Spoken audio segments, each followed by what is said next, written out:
So in this next session, we are going to take a look at modifying our workbooks and worksheets.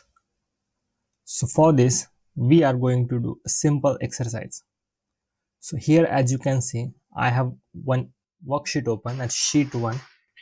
In that, I am having some values in column B, specifically in B4 and B6.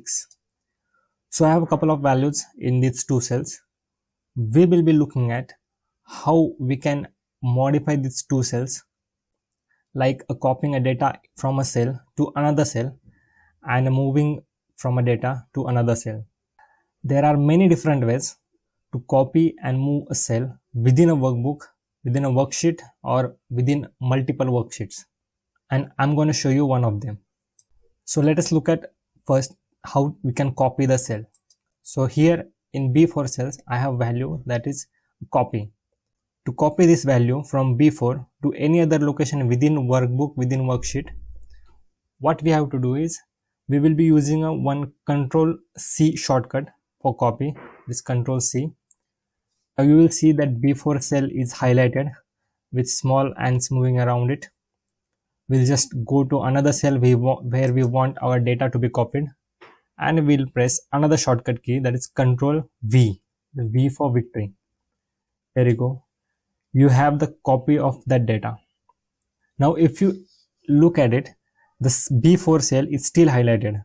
So what it means is we can still copy this particular data in multiple cells as long as that cell is highlighted. Now to remove these highlights, again there are multiple ways, but one of the simple ways what you can do is you just have to press the escape, and now you won't be able to copy that data as it is not there in the clipboard. Now let us look at move.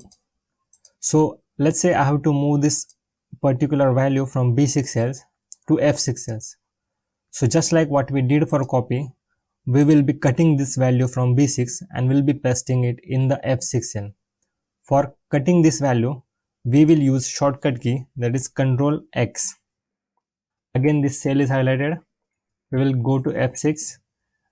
We will use the shortcut for paste, that is Control V, V for victory. There you go. Our value from B6 has gone to F6. So try it out yourself. You can have some data in your sheet, try it, copy and paste it in another workbooks or another worksheets. So there is one more thing I would like to share with you. Let's say if I want to copy that data in immediate cell that is below that particular reference value. So let's say I want to copy this B4 value into B5 value, which is immediate below that particular B4. There is one shortcut key which we can use, that is Control D. It's Control down. So whatever data available in the B4 cell will be copied to B5 cell, and this you can use for any cell, but you have to make sure that the reference cell is just above the target cell. Similarly, if you want to copy this data into the right side, so here we can use Control R to copy data into the right side of reference cell. Simple. You can try these two shortcuts as well with your data and give it a try by yourself. Thank you.